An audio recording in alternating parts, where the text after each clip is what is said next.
Welcome everyone to Davos Fingers, episode 4. The R's in GRRM are for Ruthless, times 2. In contention for longest episode title ever. Alright, so tonight we have the all the usual cast of characters. Scott, myself, we have Brooke, and we have Matt. Hello. Ready to Hi.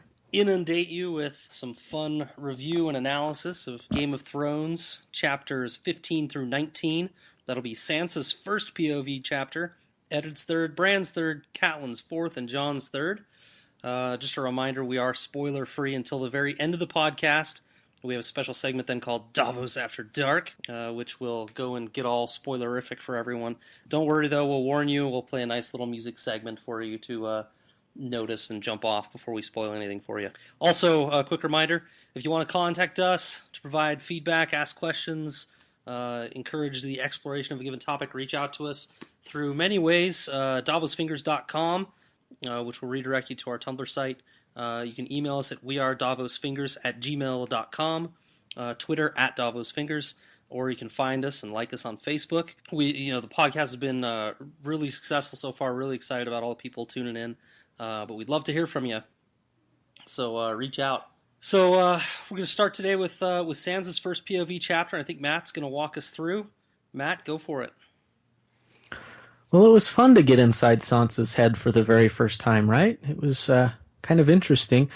Yeah. The chapter starts out with us getting a glimpse of her little relationship with Arya, which is just fantastic. They were getting ready to go spend the day with the queen and the princess, and Sansa, of course, was very excited. She gotten all dolled up for it and everything. Arya wasn't ready at all. She was all dirty. She'd been playing outside with her wolf and all the other kids running off and everything, and that upset Sansa that Arya wasn't taking it seriously. Arya said she wasn't going to go, and she ran off. Sansa decides, all right, I'll go by myself.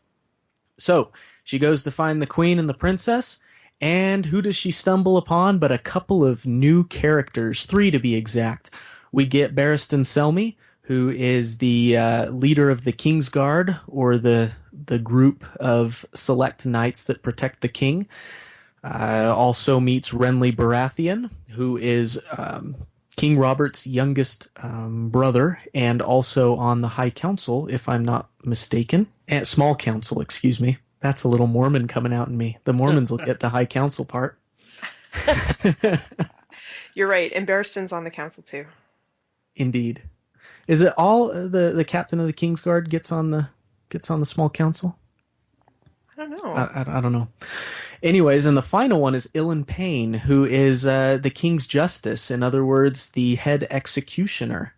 And I thought it was interesting that Ilyn Payne accompanied them, but when they were just coming out to meet the king and escort him back. But anyways, they brought him along too. They have a few exchanges. Sansa's scared to death of Ilyn Payne and wonders why he won't even talk to her. And then she finds out he doesn't have a tongue. He can't talk, and that answered that question for her pretty quick. With these new arrivals and visitors, the queen tells Sansa that they're going to have to put their day on hold. And so she suggests that Sansa go out and spend a day with Prince Joffrey, her betrothed, and who she has a severe, severe crush on. Crushing on him hard. So they go and spend what she feels is a fantastic day together, riding horses and getting people to feed him just because Joffrey's the prince. And they're having just a great time until they hear some noise coming from beyond some brush. They go and look, and there by the river is Arya and her little buddy named Micah, who's a butcher's son, who happens to be kind of in the caravan traveling back to King's Landing. They're practicing fighting with some wooden swords. Joffrey gets a little bit bullyish, or maybe just his true character just comes out, and he starts challenging Micah to fight him, and Joffrey even whips out his castle-forged sword that he calls King's Tooth, and just starts kind of bullying the kid, just being a real jerk and everything. Arya gets involved, and before you know it, Nymeria, Arya's dire wolf, attacks Joffrey, gives him a nice set of bite marks on his arm before they get him to get her off of him, and they all run away, kind of. Micah, Arya, and the wolf, leaving Sansa and Joffrey. Sansa's all worried about Joffrey, tries to comfort him, at which point he lashes out at her, says some pretty rude stuff, and that ends the chapter. So we've got just a fantastic look into the lives of some of these characters. And the first one that I think we need to talk about is little old Joffrey. So Actually, you just had a really good slip to start a conversation about Joffrey. You said his sword is named King's Tooth. It's actually called Lion's Tooth. You'd think that, no, but here's the thing. Yeah. You'd think that the prince would name his sword King's Tooth, him being, an extension of his father's throne. But no, he calls it Lion's Tooth after his mother's side of the family. So good slip there. Very insightful. What if he called it Stag's Tooth? That would have been even better. That would have been even more fitting, considering his place within the family. But your point is very well taken. Yes. Yeah, and what a little asshole! Holy cow! In every interaction he has, he is fake, very self-serving, and you were trying to get to a point, and I totally interrupted you. So I'm going to just hand it off back to you, Matt Thacker. I was not. I don't have very many points to make ever. I think you've described Joffrey well, and it's possible to describe Joffrey in just a few words because he is just a little D-bag. That's just what he is. I thought it was interesting that he kind of has to be goaded by his mother or somebody in just about every situation. Even when Sansa was getting kind of bullied a little bit by the Hound and everything and was getting a little scared, Cersei had to say, Joffrey, go help her. And then he kind of did it, and it seemed like he did it reluctantly. And he seemed a little reserved almost that whole time, even though you could see the dickiness in him manifesting itself. But where he really seemed to open up and just, be himself and blossom as Joffrey was when he was bullying someone. Isn't that interesting? Like, when he was getting up in Micah's face, he was a completely different person. He wasn't needing to be directed by his mother or anything like that. He was just himself. And he was getting in his face and yelling at him and just being a jerk. And it's funny that Joffrey's essence comes from being just a jerk. It's I can't give him any sort of credit. Yeah, he was the most passionate and focused too when he was cutting Micah's cheek, like where you love pain or inflicting pain. Masochist? Yeah, there we go. There's no reason that I know that word.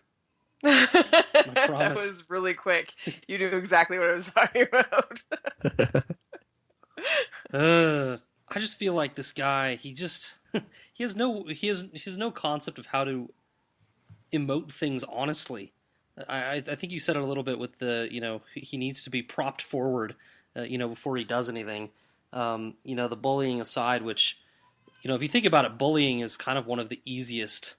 It's one of the easiest default emotions to get behind. It's just, I'm going to overpower you, right? Somebody that's clearly in a position that is weaker than his, and just take advantage.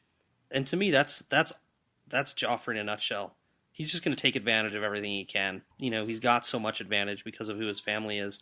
But I will say this: I wonder how much we see in this in one of the later chapters in this episode how much control Cersei has, and I just wonder how much of that is just directly from her being so controlling. Like, of course he has to be propped up and sent forward. Like, go help her. Like, she's controlling every aspect of his life. There's one reason why it's called Lion's Tooth instead of King's Tooth. It's Cersei. She's like a controlling bitch. And, not that the kid has a generous or nice or, noble bone in his body maybe, but I blame Cersei too. We haven't seen a lot of interaction yet, but I get the feeling, especially from Eddard's chapter that we're going to talk about next, that he doesn't have a very involved relationship with his father either. Yeah, there's just Cersei. Also, you mentioned at the beginning of this chapter summary, this is the first look that we have at Sansa, and it is an interesting one. We've only ever seen her really from Arya's perspective, Arya's perspective. And I felt, even though Sansa is obviously a 13-year-old girl, and kudos to George for writing her so accurately. Certainly, I can relate with some of these feelings of frustration when things don't go her way, when people aren't proper, when the people around you and the world isn't behaving like a fairy tale. Why that would be upsetting. He did a really good job of really helping us to relate to some of Sansa's whininess. Hard to say. Hard to say how you would describe it without forgetting that she is basically a princess and has some expectations. Yeah. But whatever the case, also a very interesting look at how her wolf lady reflects her. So very proper, very polite, very well behaved. Yeah, and also Arya's direwolf too, and how she reflects her. I thought it was a tad ironic that Nymeria refused to submit to a good brushing to get all the mud and stuff out of her, and that good brushing to make her look prim and proper again was being delivered by Arya, the one who herself does never submit to any sort of authority or being proper. That we are starting to see these relationships with these wolves, and it's really interesting. we mentioned that this is our first look at Sansa, and then Brooke, you said, well, really, we've had some brief looks at her through other people's eyes, specifically Arya's. And one of the things that I found interesting, we talked a lot about perspective and whose point of view we're looking at in the last episode, Dany's wedding and stuff. But what's interesting about this is, yes, we've been given a view of this character in Arya's chapters and seen her side of, how Arya views her sister. What we see here is, especially at the beginning, confirmation of what Arya saw, right? You don't get some contradicting point of view that disputes what Arya saw. You see confirmation of exactly what Arya, perceived. Yeah, that's true. And it's pretty accurate. Yep. It's interesting to me. But I wanted to point out about Joff too.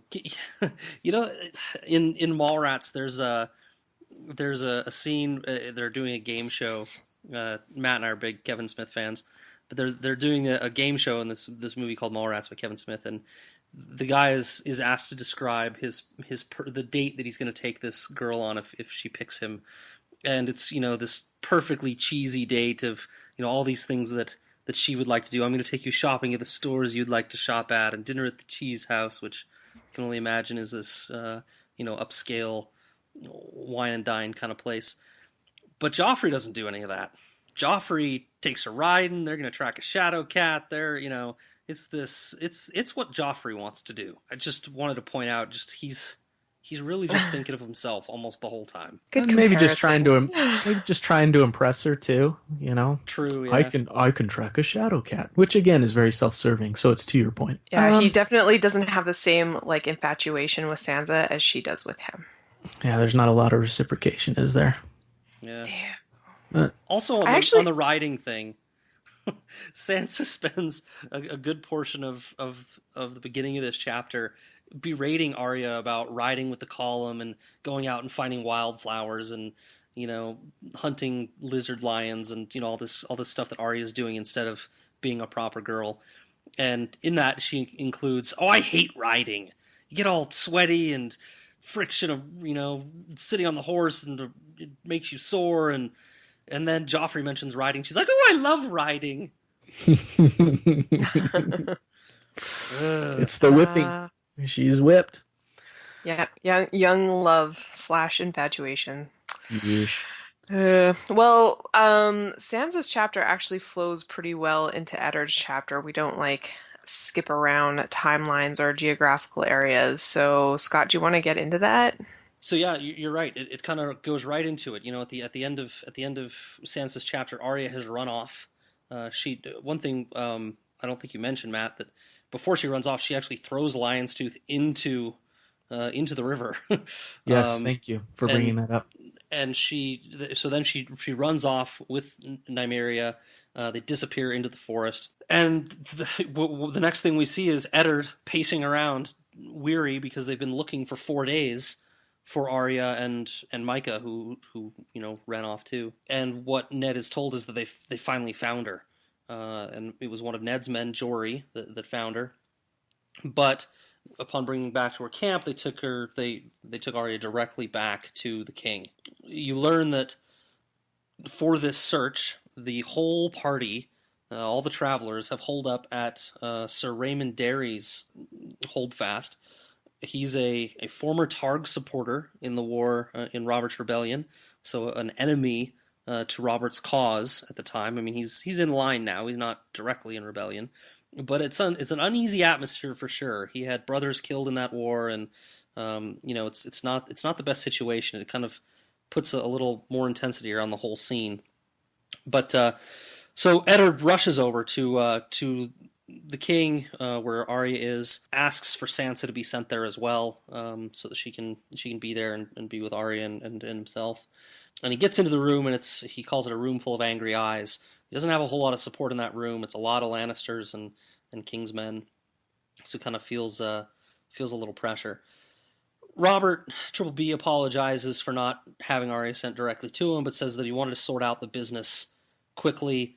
There's a dispute about what happened at the Trident with Lion's Tooth and Joffrey being bitten and how that went down and the details. So there's a little spat about it. They decide to let Arya tell her side, Joffrey his. They completely contradict each other about who the aggressors were and why it escalated. And Ned knows that Sansa gave him a version of the story the night it happened. And so that's one of the reasons he sent for her. So he gives her the opportunity to clear up the discrepancy, and Sansa just fucking chokes. She says, I don't remember, it all happened so fast. Arya loses it, flies off the handle, and briefly attacks Sansa.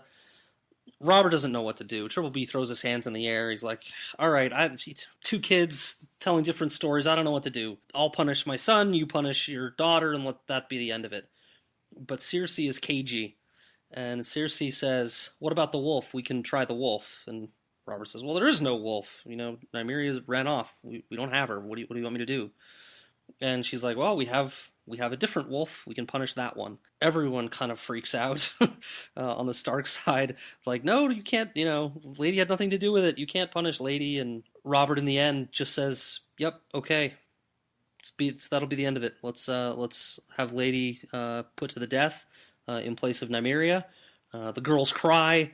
Ned decides that he will do the deed himself, echoing his execution strategy of if you're going to execute someone, you should swing the sword yourself, and saying also that she's from the north and she deserves better. So he does it and has the body shipped back to Winterfell.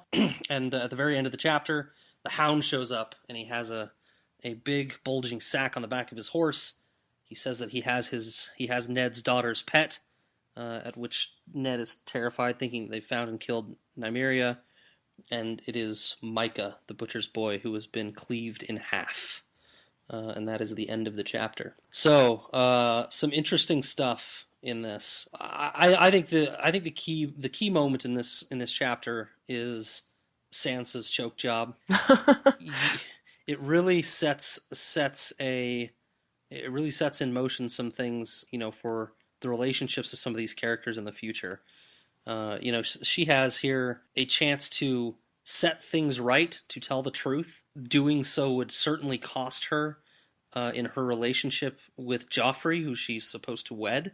We've already seen at the end of the last chapter her own point of view, that Joffrey is taken this thing hard, and that has colored his relationship with Sansa already. And so, she's in a bit of a tough spot. She basically just lies and says she doesn't know. It's I don't know what you guys thought, but when I read that the first time, I was just like, you've got to be kidding me. Yeah, it's pretty frustrating. Well, she pays for it almost immediately. She does. Hindsight, right? She does. Yeah. I want to, and I pointed this out as I was reading, but I want to, the mad in me wants to give her a little credit, and I say that because I tend to give people a lot of credit, sometimes to my detriment.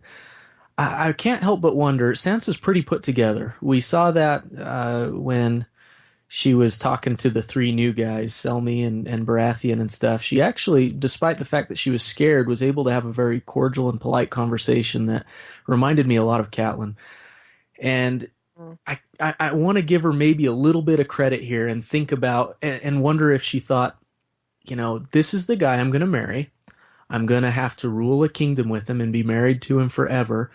And he's in a room filled with Lannisters, filled with other knights, filled with Starks, filled with all sorts of people that he's going to be ruling over. If I make him look like a little crybaby right now, how's that going to play out for me and for him in the future when we're ruling King's Landing together? And I wonder if she's trying to get started off on the right foot with Joffrey, and just kind of feigning ignorance or forgetting was the best way that she knew how. I don't know. Is that giving her too much credit? Maybe. I think there's some of that in there. I think she's traumatized, and it's less planned, and cleverly executed than it is fainting from exhaustion and fear of what to do. To me, so I think it's too much credit. But I think you have the motivations right. I think she's terrified of what's going to happen if she does turn on him and tell the truth. I think it's worse than you. I think if she did that, the marriage would be off. I think Joffrey would have never, he would have fought back, and Cersei would have, no way we're doing this. And I think it would have put a big enough strain on the relationship that it would have been ended. That's an interesting point. What would have happened if it would have gone the other way? Would all that have happened? Eddard goes stomping back to Winterfell. Screw you guys.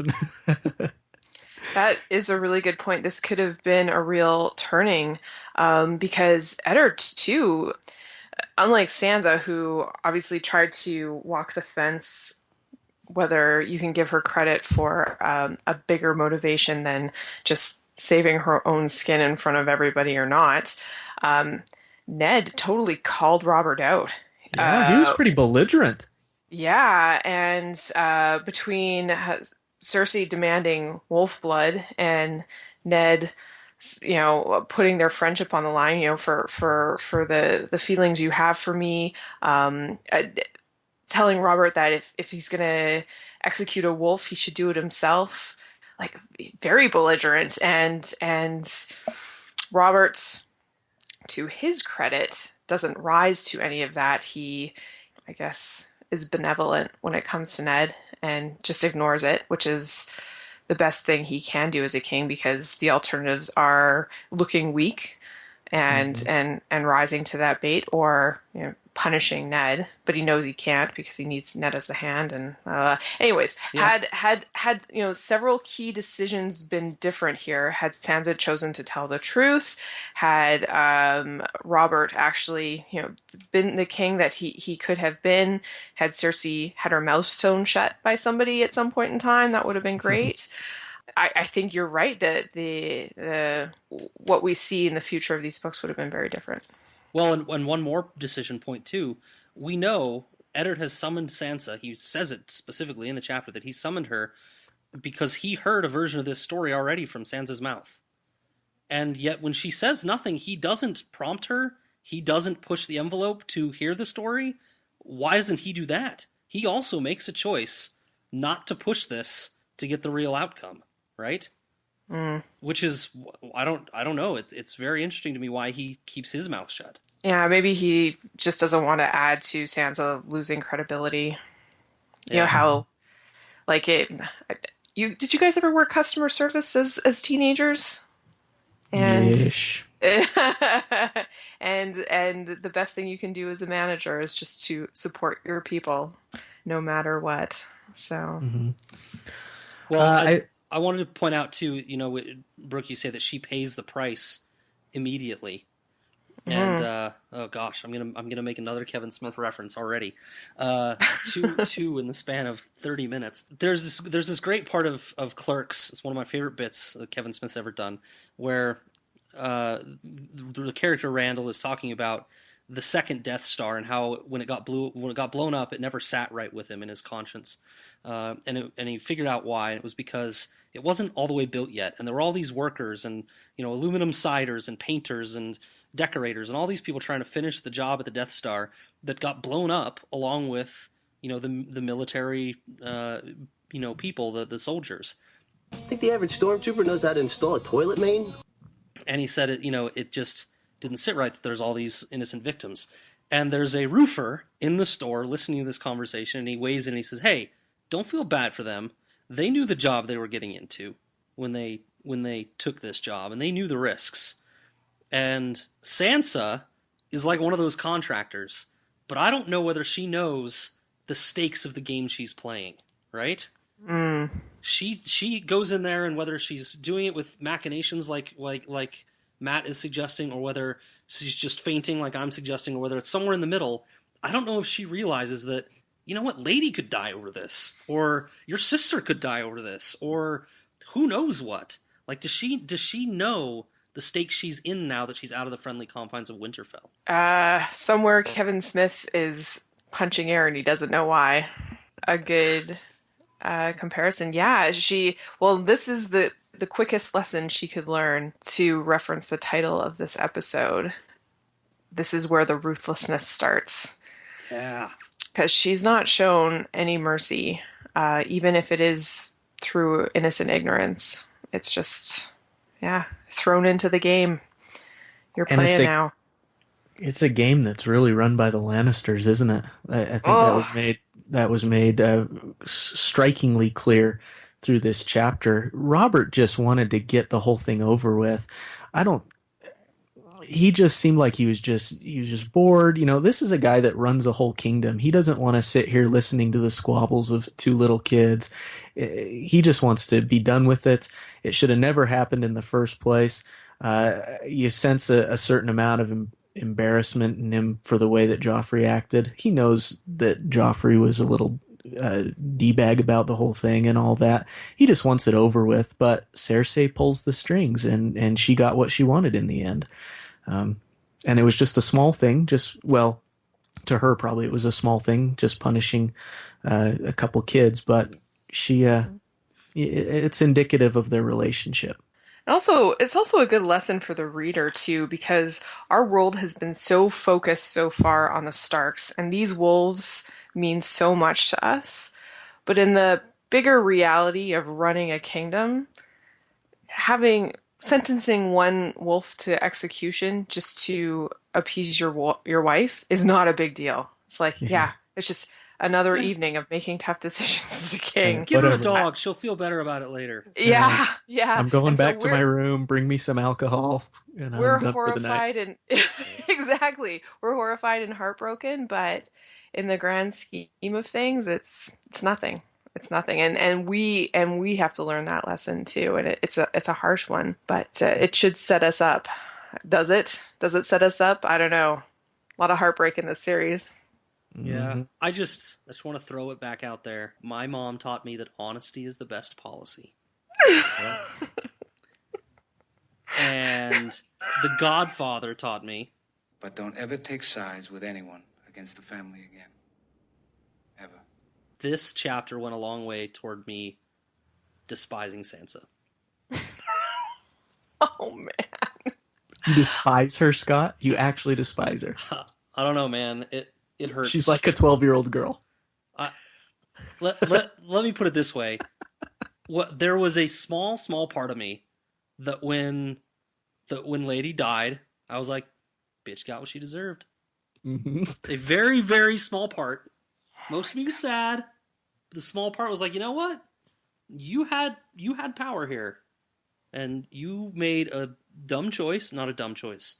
You're in a difficult position, but you made the wrong choice, not being honest about what you knew. And sometimes this is what happens. I feel like you're in that camp of men who really dislike Skylar White because she didn't do the things that you wanted her to do. I hate Skylar White. Who is that? He doesn't even know who Skylar White is. I have no idea who that is. What? I thought you were into Breaking Bad. That's me. No. That's Matt. Dang it. No, they're sitting on my... It was supposed to be my wife and my summer project was to watch that whole series, and it didn't happen. And then having a baby became your summer project. Gosh.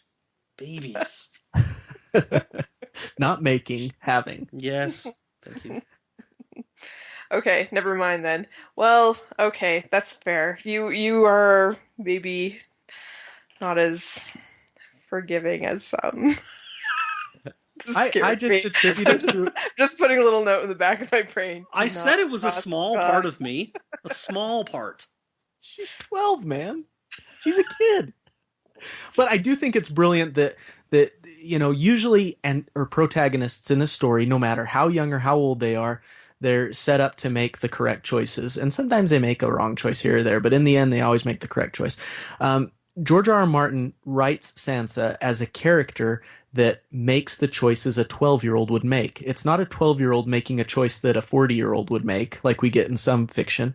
It's a choice that an actual 12, 13, 11, however old she is, girl would make. And I think that that's a great credit to his writing. Very accurate. Yes. Katniss Everdeen, 16 years old or whatever, in The Hunger Games. Yeah. Had she been written as a 16-year-old, that series would have been very different. And I would contend, you're not going to like this, Brooke, but Harry Potter as well. I'm just going to say. No, I completely agree. I just want to. I'm going to just read from the text real quick because I have a problem with how much credit we're giving her for making a decision. Okay? I'm not giving her credit. She I'm blinked saying at give her her a break. sister, then at the young prince. I don't know, she said tearfully, looking as though she wanted to bolt. I don't remember. Everything happened so fast I didn't see. Why is she suddenly Swedish? That was supposed to be whiny, not Swedish. But the point is, she didn't make a decision. She just fell apart. And maybe that does underscore your point. A 12-year-old girl might just fall apart. Exactly. That's exactly my point. But it wasn't like a strategic decision. It was like, I can't handle this. Okay, so everyone agrees, bad decision, terrible outcome. Yeah, Are we terrible ready to- immediate consequences. Yeah. I'm just watching the clock here. Are we ready to move on? Let's go to Bran. But I want to hear more of that Sansa voice later, Scott. Anytime we have a Sansa POV, we're going to have a little moment where Scott reads a few passages. Just in that voice. We can just stop the analysis. I'll just read the thing cover to cover on this if you want. I can do all my voices. Luke loves them. I'll bet. We'll do a second podcast. That's all it is. Okay, so we're moving on to Bran's third point of view chapter. This is a short and sweet one, so I'm going to keep the summary short and sweet. Basically, we enter Bran's dreams as he's lying unconscious in a tower in Winterfell. The dream is basically he's falling from a really great height, and he can see all across the Seven Kingdoms. He can see his father heading south towards the King's Landing. He can see his mother in a ship also heading in the same direction. He can see Jon up in the north. He is probably seeing these visions as a dream, but we as readers know that he is actually, almost like leaving his body and they're in the present and is able to travel metaphysically or however it's called, which is interesting because he probably doesn't know that these visions are real. He is joined by a three-eyed crow, so a crow with two eyes, and then another eye in the middle of the crow's head, which, according to Bran, has great knowledge in it. And the crow is urging him to fly instead of fall. He kind of back and forth with this crow in dream language. It's very difficult to read, but you get through it. In the end, the crow pecks Bran in the middle of the forehead. Bran actually is able to fly in his dream, and then he wakes up. And he wakes up and scares the living crap out of a serving woman who drops a bowl, goes running, screaming that he is awake. He's awake. His brother Robb comes up the stairs to the tower room and finds Bran just kind of turns to him without any other context and says, his name is Summer. The wolf's name is Summer. And that is the chapter. So, some interesting, perhaps foreshadowing details in the stream that Bran has, and you can interpret them as you will. Probably the most important one is that when Bran looks north and sees his brother Jon at the wall, he actually looks further north over the wall into the wilds and feels a burning cold. And the crow tells him that this is important. This is why Bran must live. And Bran asks why, and the crow tells him because winter is coming. And actually, everybody mentioned this in their notes, but is this a allude to the others up in the north, saying that they are coming? Does Bran have an actual role, confronting or fighting the others? It's an interesting vision. Again, probably Bran just thinking it's the dream. What do you guys think? Well, I would. It's really difficult to get too into this without getting spoilery. I would echo a little bit of what you said, Brooke, about look into this and read what you will. But I would urge people to read this chapter a second time if you only read it once, and pay attention. And pay attention to the words used, and pay attention to the things he sees. It's a deep chapter, despite its short length. That's really good advice. It's better than me saying just try to work your way through it. It's tough, but well, do your because best. I mean, you mentioned something about we as readers know that it's not a dream, that he's able to leave his body metaphysically. Mm-hmm. I certainly didn't know that the first time I read it. I was like, oh, cool, a dream about flying, and yeah, I don't want to get spoilery, but yeah, read into it what you will. But there's a lot of good stuff in there, and I do agree that the biggest takeaway, the two biggest takeaways are the looking beyond the wall, and that fear kind of rising in him when he does that, and the crow responding to it. And then the second thing is the naming of the wolf at the end, which is interesting. That he wakes up and names the wolf immediately when he's been struggling with it for a long time. There's something important there, and I don't know exactly what it is. I would say one more interesting thing is we get, when he's looking around the continent and everything, he also looks to the east, and we don't get any detail about that. And I don't know why that is. You get all this detail of specific things happening everywhere else he looks, but you only get vague references when he looks east. I don't know if that means anything either.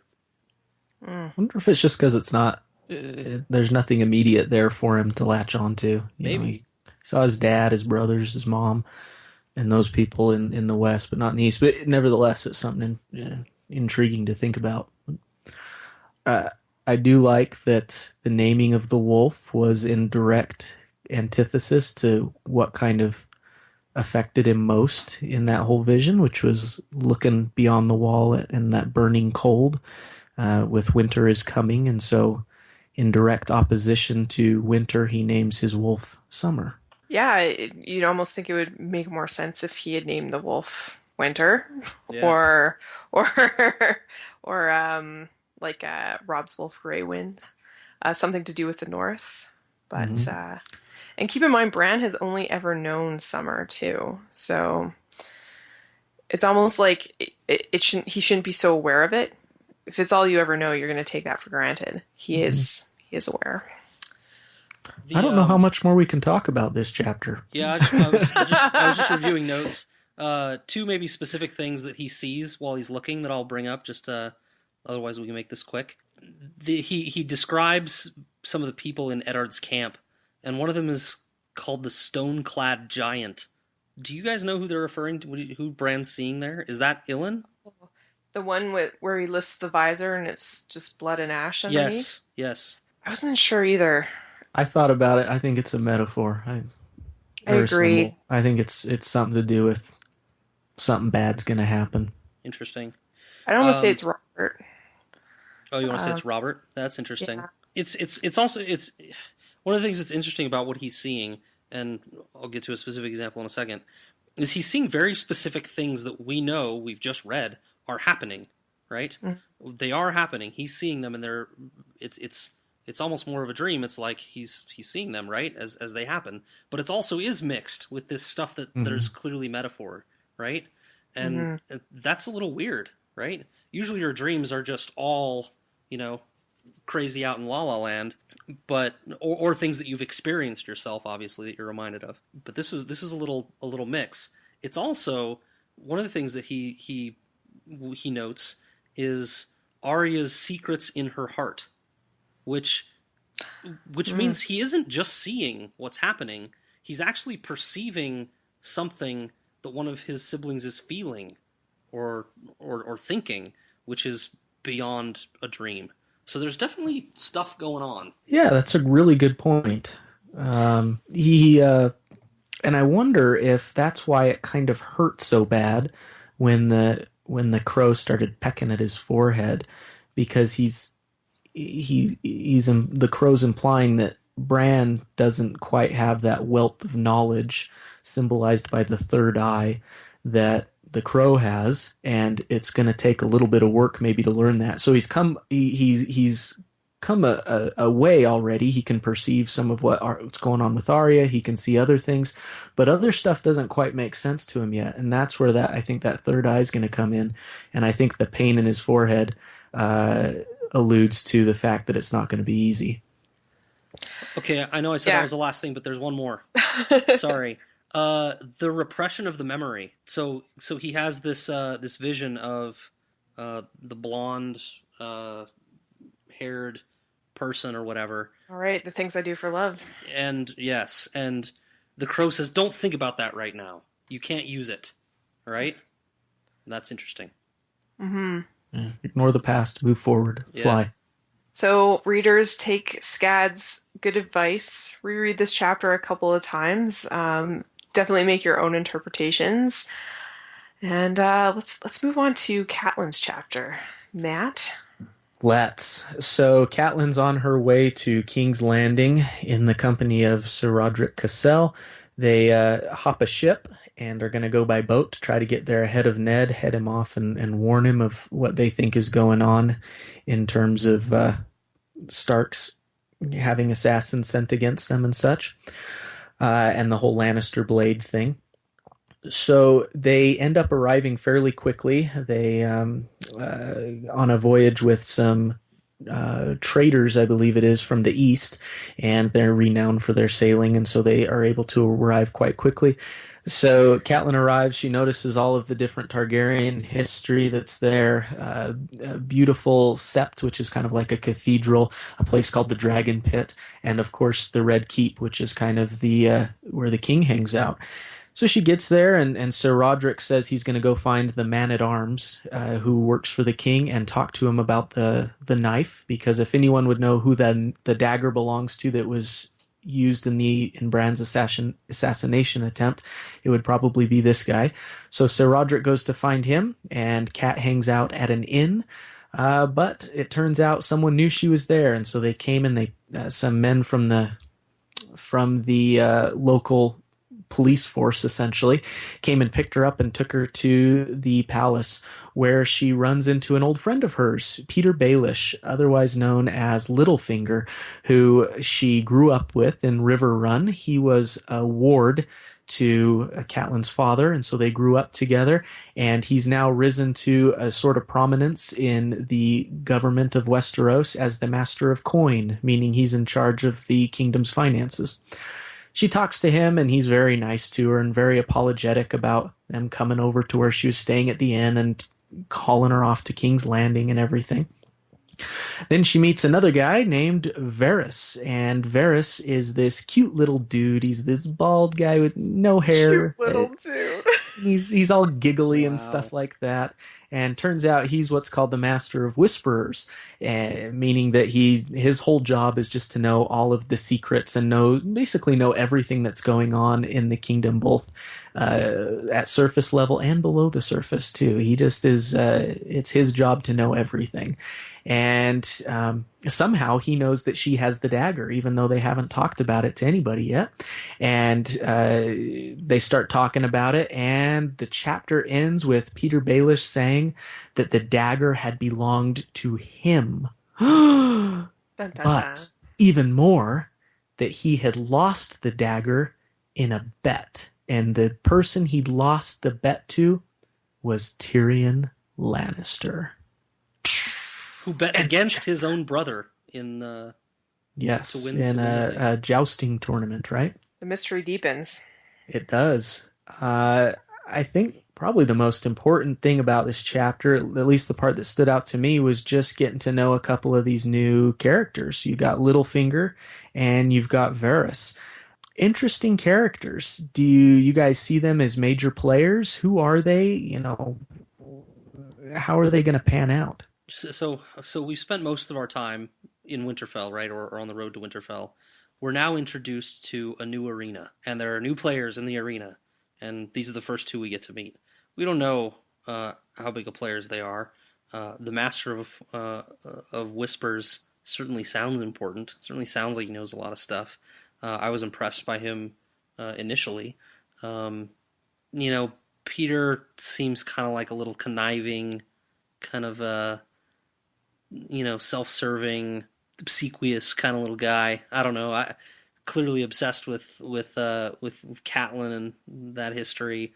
I didn't think too much of him, but if they're surviving in this arena, then they're players.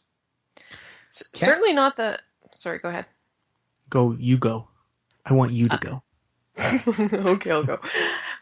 They're not what I was expecting. They obviously have huge roles in the running of the kingdom, but neither are presented to us with the sort of ceremony that we've seen for example, the other council members like Barristan Selmy and Renly, who we get great, really detailed.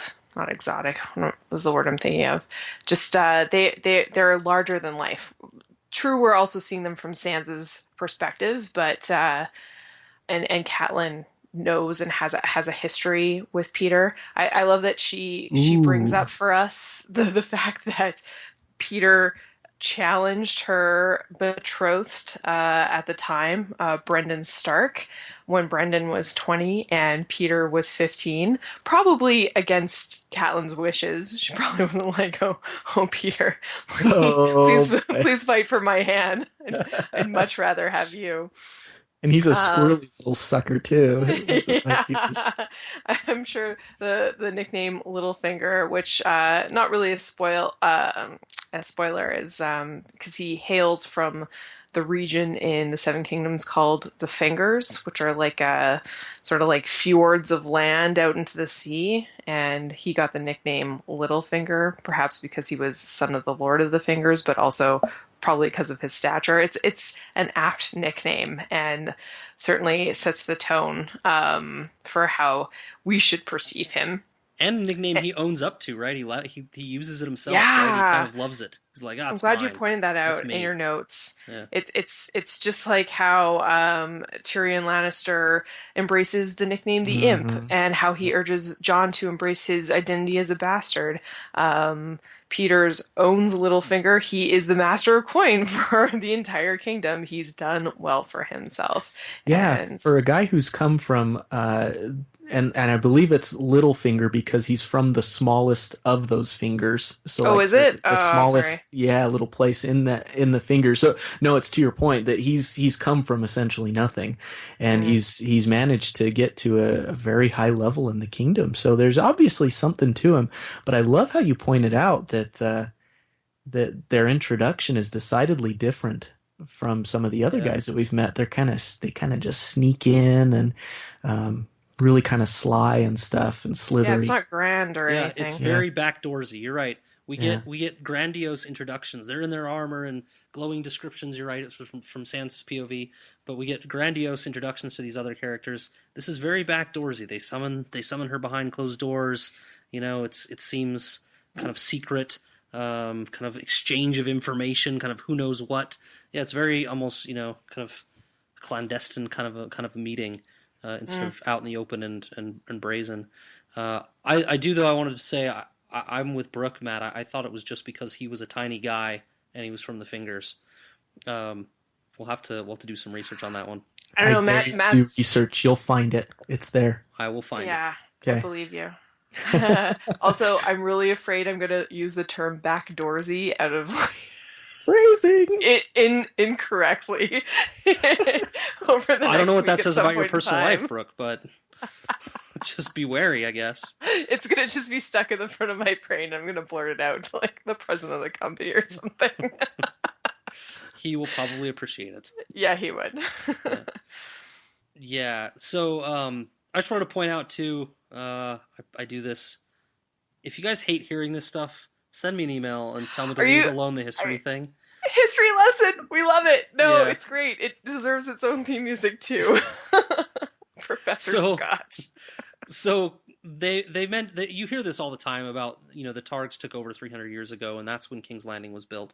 And we'll spare details about how long it would take to actually build a city like this to get it to that point, but using, especially with the technology they had. But it's not that old. You know, King's Landing is as old as Albuquerque, New Mexico, which, you know, you might not know much about that, but you know it's part of the West. The West was developed after the East in the U.S., and it's just not that old of a city. You know, it's certainly not as old as anything in Europe.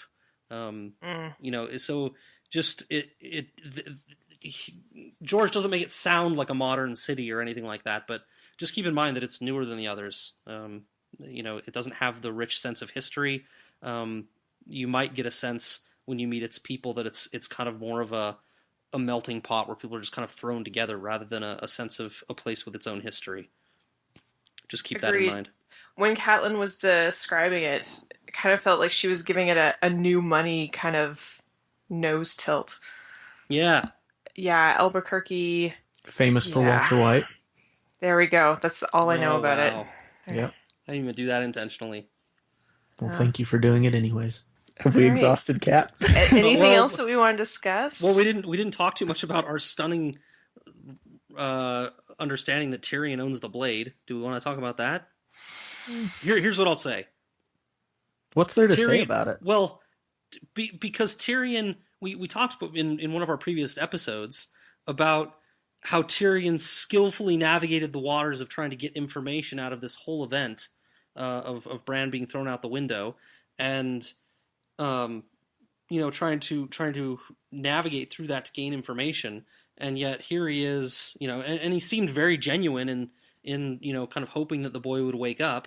And here we learn that it's his knife that was sent to kill the kid. So he's either a very good actor in this game, you know, a chess piece to be noted, you know, or there's something else going on. Yeah, well, and that's true. He did have me deceived. You know, as the reader with a certain amount of all-knowing of this story, you know, just because we're seeing it from a different perspective, so we sometimes feel like we know the characters better than they might know themselves in some situations. He had me fooled, so I don't think it was him. Yeah, I think it's just indicative that this whole thing goes deeper. That Catelyn is in for a lot more sleuthing. Yeah. It definitely gets you excited for the next Catelyn chapter. Take the red pill. All right, let's hear about Jon up on the wall. All right.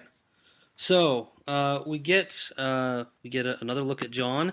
He is at the wall, and he is training in the yard with his black brothers, the other members of the Night's Watch, and being instructed by Alistair Thorne, another member of the Night's Watch, who seems to detest all of them. Jon beats them up pretty good. He's clearly faster, better trained, you know, knows how to fight better than any of these guys, and he beats them up pretty good. And you get the sense that it's not a new occurrence. He's been beating them up for days, and the other men or boys are frustrated by it. Even the Commander Thorne seems kind of frustrated by it. You know, even picking on Jon for winning, kind of. You know, and they break and they go to return all their gear to the armory, and you just get a look into Jon's brain, and he's very disillusioned by the whole experience. He feels betrayed by his uncle and his father for not telling him what the Night's Watch really was. You know, just like anyone disillusioned, he tries to remember some of the good times, you know, that he has, and you know, wishes that Arya were here so he could ruffle her hair, and then he's interrupted by his black brothers, and they're gonna fight him. They surround him 4 or 5 to 1, and they start to attack, and he fights back. I think breaks somebody's nose or something.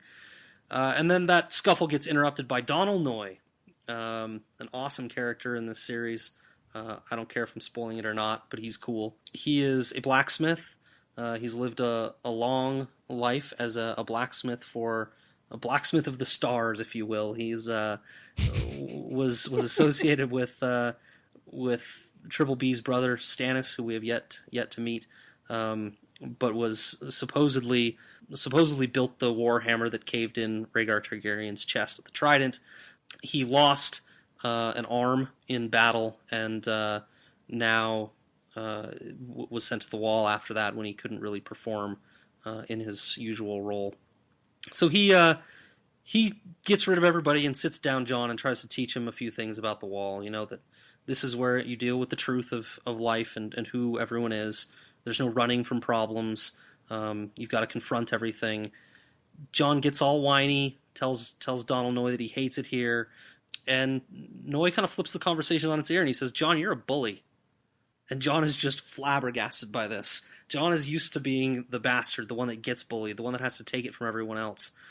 And Noy says, "No, you know what? You've had advantages in your life that none of these kids have had, and you are shaming them every time in the yard when you beat them this way.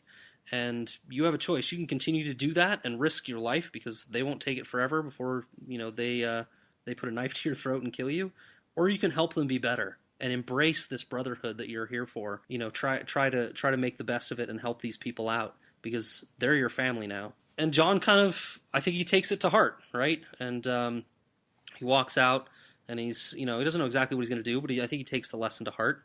And he walks out into the yard, and then we get our first view of the wall, the largest structure built by man, a wonder. There's a beautiful piece of writing in there where he says, "If it fell, the world would fall with it." And I think, let's see, after that, so as he's looking at the wall, Tyrion comes up beside him. He says, "You want to know what's on the other side, don't you?" And they kind of have a little conversation. But then they go to the mess hall to get a meal together. That gets interrupted by Benjen is noted as being gone for 2 weeks at least. He's been gone a long time. It's been 2 weeks since Jon's name day, and he was supposed to be back by then. But during the meal where they're sitting down, Jon gets interrupted. Alistair Thorne comes to say that the Lord Commander needs to see him, so Jon runs off. It ends up being a letter indicating that Bran has woken up, information that we as a reader already have, but that he's paralyzed. You don't know how he's going to react, but Jon's just overjoyed that he woke up. He's paralyzed, but he's alive and he's going to live. So he's just overjoyed. He runs back to the mess hall. He lifts up Tyrion in celebration, explains that he's going to live. He offers to help Gran, one of the black brothers in the yard that he was embarrassing earlier, and says, "Hey, I'll help you be better." And then he challenges Thorne, who kind of throws a dig at him. He challenges him and cracks wise back at him. And you just get the sense that Jon is now, through this news, emboldened to, seize a good place within the Night's Watch and really rise up and make the best of this situation.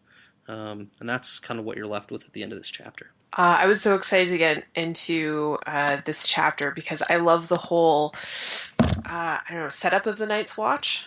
And seen from Jon's eyes, it's a little bit negative, at least at first here. But fascinating that these guys have been tasked with maintaining and watching this wall. Like it's so out there. This whole concept that a wall made of ice is and this has been visited in past chapters. It's been 800 years since an other has been seen by anybody down in the south. But these guys are well aware of well, hold on, you know what? I take that back. Not everybody is well aware of the potential danger out there besides the wildlings, because in the prologue, it was still sort of like an old wives' tale that you should still heed because the evidence is right there. But it's got to be so thankless and lonely. And I think this is from your notes, Scott, but only 3 of the 19 castles along the wall are still occupied. So at one point in time, like, this wall was really well fortified and manned. It was 8,000 years, not 800 years, sorry. now only 3 of the castles are occupied, 2 at either of the far ends, and then 1 in the middle. It's insane. It's a completely impossible job. It's like, that metaphor. It's like eating an elephant with a spoon. Like, how do you do it?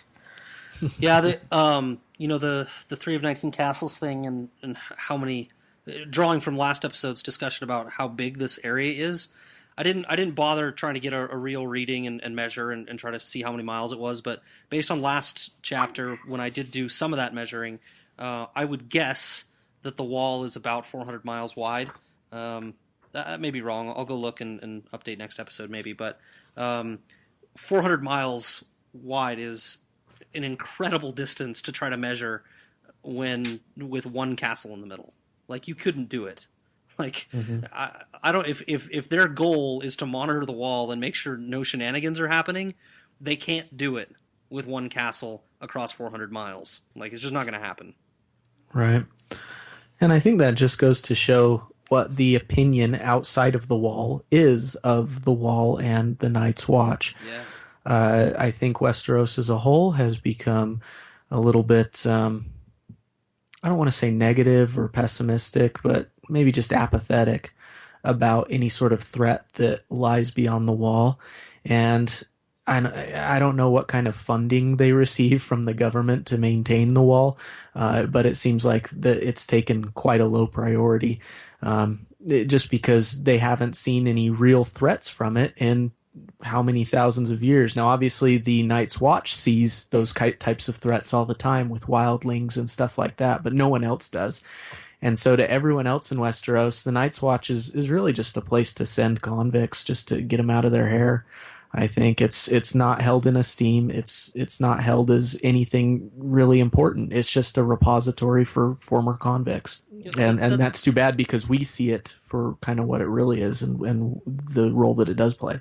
That's an interesting point, Matt, but it makes me wonder, because a lot of the beginning of this chapter is, and even the last one where Jon and Tyrion were on the road, and Tyrion was kind of teasing Jon about the reality of the Night's Watch. If that's the way everyone feels about the Night's Watch, then why is Jon surprised?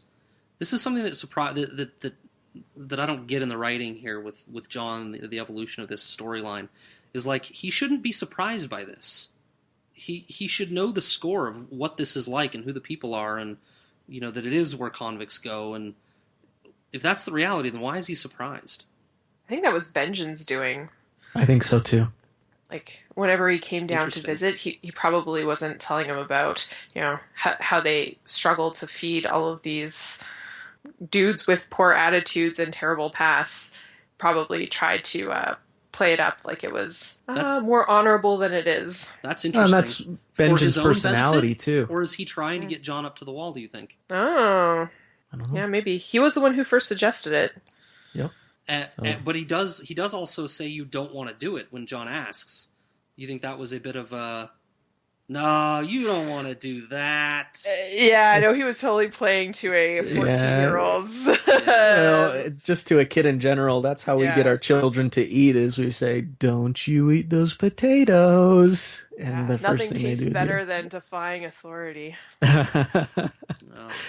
I think it's also just a credit to Benjen's personality and demeanor and everything, which is in stark contrast. Oh, see what I did there? Stark contrast to it seems like everyone else on the wall. Hey, you shut it, Bentham. I told you no puns. That was a good one. I just don't get why he would do it, right? And maybe that's a question better answered later. Maybe he knows something we don't. I don't know, but it seems why he would go to the wall. It seems like a dick thing to mislead your nephew, even if he's a bastard, and not tell him the truth about some place that's shitty in order to, why would he do that? It seems like a dick move. Maybe he thought anywhere was better than in Winterfell with Catelyn. I don't know. Also, and maybe he wasn't trying to do that. We could be wrong. Also, if you're stuck in a shitty situation, you're gonna do everything you can to make it better. And he obviously recognized that Jon would be a good addition to the wall, even if that's a Jon's good point. first impressions were going to be not good. We need him. I promise this is not spoilery because I don't know anything about this, but I think there's got to be something more to it than that. Anyway, maybe. Certainly, everything happens for a reason in this series. we've spent enough time on it. Let's move on.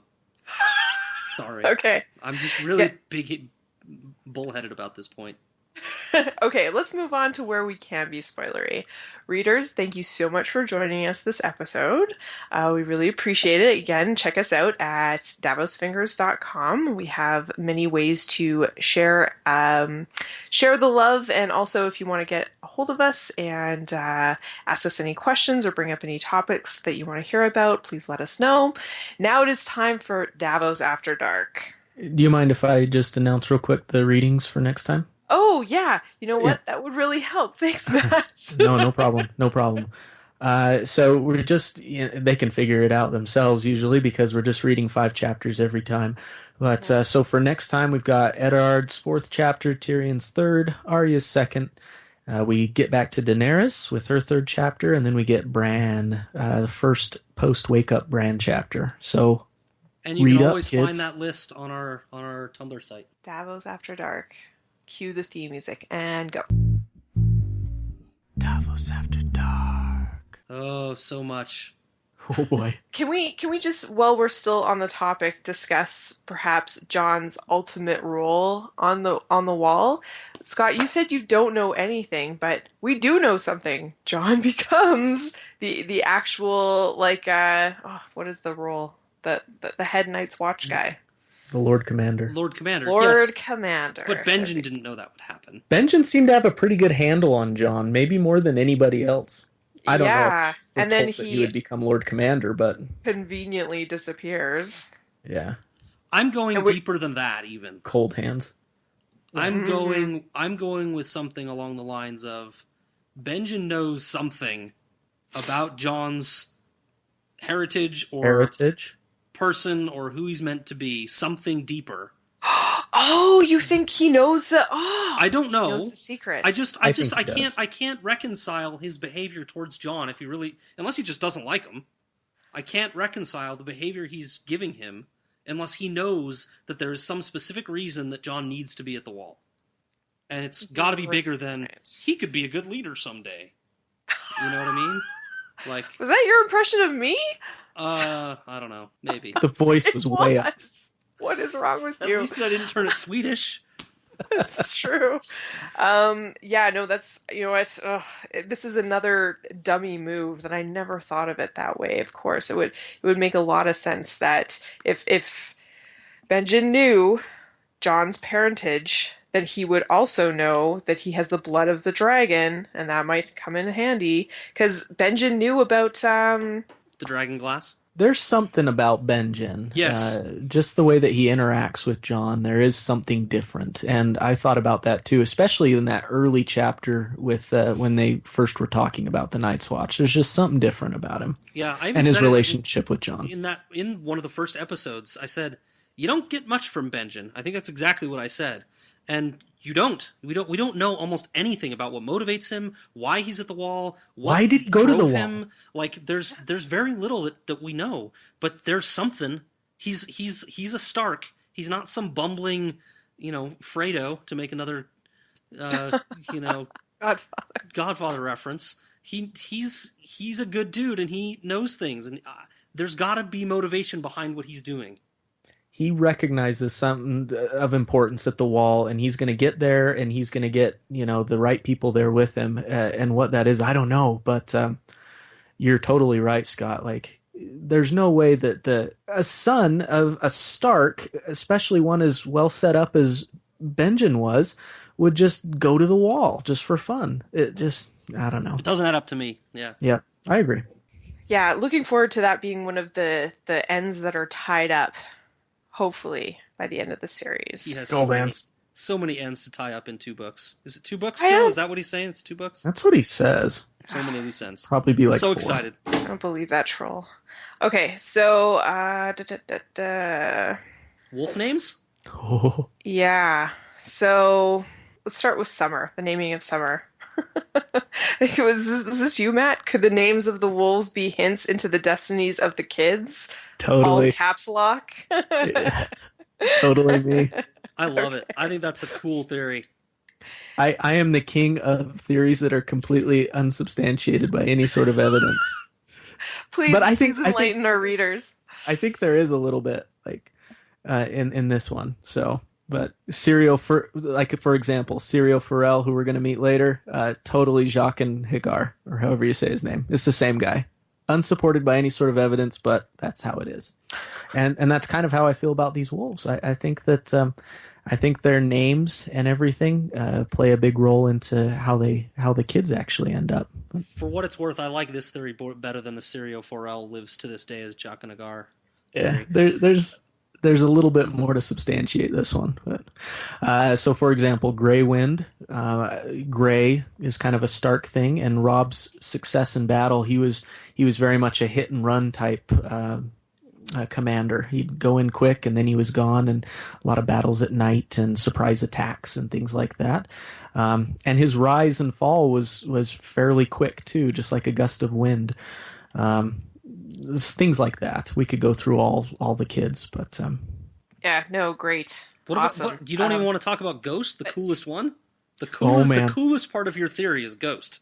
Oh man, I didn't have the courage to actually type it out. Do you want me to do it? Your theory. Yeah, do it. So the theory. So as anyone who's read all the books, and good God, really, if you don't want spoilers, stop listening, because it's going to get real now. It's going to get real. Jon is stabbed, supposedly to death, at the end of the last book that's been released. And, you know, given what GRRM has done with deaths and bringing people back to life and having them not really dead, everyone I know that read the books is like, oh, yeah, he'll come back, and he's not really dead. But if Matt's theory here would hold water, Ghost means that Jon maybe has warged into his wolf, right, and is kind of moving about Winterfell as a ghost, moving about the wall as a ghost of himself, right, and that he actually did die and is not alive, and that's cool. Yep, I think that's my theory, and I found out that theory is not held just by me. Apparently, it is a theory that's come up among other readers, which disappointed me a little bit. I thought I'd made a groundbreaking discovery, but it was groundbreaking to me. Dang it! So I've heard that written before, that they thought Jon died and would warg into Ghost, but I never heard the theory about the naming being destinies for them, and that could, I don't know. Yeah. Yeah, they spend a whole chapter in Dance with Dragons with Varamir Sixskins, a wildling who is of little importance, until all of a sudden George gives him a whole chapter just to himself. And a big portion of that chapter talks about how Varamir thinks he's going to die and everything, but he knows that if he dies, he can warg into one of his animal's bodies and continue to live. Even if he, as a human, dies, his essence, or his kind of his soul, a part of his soul at least, will live on in the animal that he wargs into before he dies. And so I think, GRRM's trying to drop us some hints there that's going to come into play later. And it doesn't totally flip RLJ on its head, but it certainly doesn't. It certainly makes R plus L equals J or Dany and Jon ending up ruling together in the end. It certainly doesn't make that fit as perfectly as we'd like it to, but I kind of like it. Yeah. No, it makes it bullshit. I knew you'd hate it. I knew you'd hate it. Brooke passes on your theory. I think that the interpretation, I love your theory that the wolves' names are the kids' destinies, but I think the interpretation is just too literal, that he becomes a ghost. I think that perhaps maybe he reincarnates as something similar to what Catelyn reincarnated as, like a zombie killer or something. That could be a possibility. Maybe like a silent ghost-like assassin or I don't know. Something like that, but he can't be dead because he has to marry Dany, and then they have to rule the Seven Kingdoms. So he's not dead; he's just a wolf. I would not put it past her to sleep with a wolf either. The The linchpin in So- your theory, Matt, would be Nymeria. I don't remember who Nymeria was. So she was a Targaryen kind of warrior queen, who also kind of branched out and settled some new areas and everything. In So Dorne, right? Or something? yeah, exactly. So she was kind of a traveler and stuff like that. Didn't like to stay put, it seemed like. Was she an And then, assassin? I don't know that she was an assassin, but she certainly held her own in combat and stuff. So, Anyway, interesting theory. I like it. and then Rickon, we need to bring up Rickon because we never talk about him. Dude. Shaggy Dog is kind of a feral, this kind of wild dog, and even his name kind of implies that a little bit. And we don't know exactly where Rickon is, but it's rumored that he's on Skagos, if that's how you say the name right, which is kind of a feral, wild land with cannibals and stuff like that. So. Unicorns. I'm fascinated to find out what kind of personality emerges from that experience and how he'll play into, perhaps ruling the North again. Yeah. Rickon is my dark horse. Yeah, Major dark horse. way to put it. Looking forward to that. Hopefully he just doesn't get written off. So we got introduced to so many great characters. Littlefinger and Varys, we kind of touched on it. That they are going to be big players, but yeah, never would have guessed in a million years just how important that they were, especially Littlefinger. Yeah, I love these dudes. They're just scraping, clawing their way up through importance for seemingly very different reasons. It's hard for me to ever trust Varys. He says constantly, I'm doing it for the good of the realm. I'm doing it for the good of the realm. I'm doing it for the good of the realm. And yet, just because these books are the way these books are, you don't want to trust him? But what if he's really right? What if everything he's doing really is just for the good of the realm? And he's the only real good guy in the whole series. So such a weird past, a eunuch, he was a mummer for a while, basically a slave, I think. And then they skip this part, but rose to power through gathering of information to be this trusted advisor. Just a weird path to power. Well, it's also a very realistic look at how a kingdom is run. I can only associate with how a business is run, but it's not one dimensional. It's all about people, right? It's about the contributions to the overall greater good, or as he calls it, the good of the kingdom, and that comes from people. And he understands that he needs a vast network, and he needs to really massage that network to keep it healthy. And it's a very realistic look at running a kingdom. But what is his end game? Because you get the sense that he's a Targ guy, right? Oh, I didn't get that sense. Really? No. Where didn't that come up? It's interesting that you're carrying that. Well, he's associated in some way with Illyrio. He's in contact with him, and Illyrio is trying to push the Dany angle. Oh, that's right. I forgot. I think too. He in later in the books, isn't he involved with the Aegon stuff too? I think he's just trying to play all sides, right, so that he can at least survive in the end. Maybe, but that underscores what I was saying about I'm doing it for the good of the realm, and whether or not that's bullshit or not. Either he's playing all sides so that he can live, which is what I think Peter's doing. Playing all sides so that he can get the upper hand and raise his stature. Or he does have a plan and a very specific path. I mean, don't forget he's very, very active in the very last thing we see in the last book, which is killing Kevin Lannister. He's clearly trying to sow unrest in King's Landing actively, but I don't know to what end, whether it's to help Aegon in his path or what. But yeah.